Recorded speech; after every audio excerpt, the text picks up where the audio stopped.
தேர்தல் தொடர்பாக தாவேக தலைவர் விஜய் மூத்த நிர்வாகிகளோடு ஆலோசனையில் ஈடுபட்டிருக்கிறார்.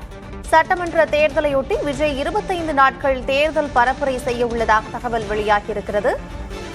தேர்தல் பணிகள் தொடர்பாக தாவேக தலைவர் விஜய் ஆலோசனை நடத்தி வருகிறார்.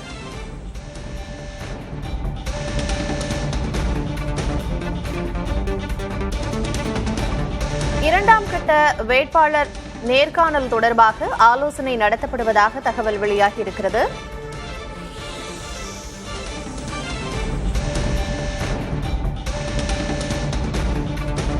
சென்னை நந்தனத்தில் உள்ள தாவேக தேர்தல் வியூக அலுவலகத்திற்கும் சென்று விஜய் ஆய்வு செய்திருக்கிறார். சட்டமன்ற தேர்தல் பணிகளை தமிழக வெற்றிக் கழகம் தீவிரப்படுத்தியிருக்கிறது.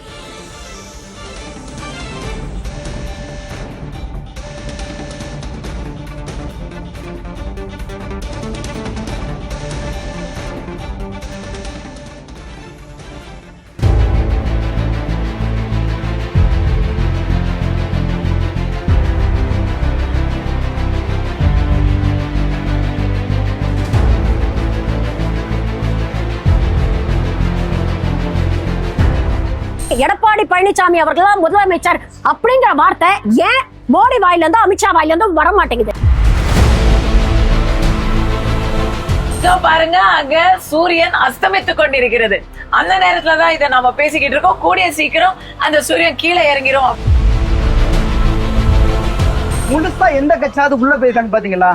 அறையா இருக்கிற பாமக மீதி ஐயா கிட்ட இருக்கு. மூணா உடஞ்ச அதிமுகவுல இருந்து ஒரு கால்வாசி போயிருக்கு தினகரன். ஒன்மேன் ஆர்மியா ஐயா. நான் உங்கள்கிட்ட ஒரு கேள்வி, நான் உங்க வீட்டுக்கு வரேன், வாசல்ல நிக்கிறேன், நீங்க வாங்கன்னு அன்போட கூப்பிடுவீங்க இல்ல வெள்ள போடான்னு பறந்துருவீங்க? இதே 2021 இதே மாதிரி அவங்க உங்க வீட்டுக்கு வந்தாங்க, அப்ப ஏன் நீங்க வரவேற்பு? அதிமுக தலைவர் புரட்சி தலைவர் எம்ஜிஆர் இல்லன்னா திமுக இன்னைக்கு ஜெயிச்சிருக்காது. 21 தேர்தல்ல முதல் கையெழுத்து நாங்க வந்த உடனே நீட்ட விளக்குவோம் ஏன் சொன்னீங்க? அதுக்குதான் பதில் சொல்றேன். ரகசியம் எங்களுக்கு மட்டும்தான் தெரியும்னு நீங்க தானே சொன்னீங்க. இதெல்லாம் தெரியாம சொல்லிட்டீங்க.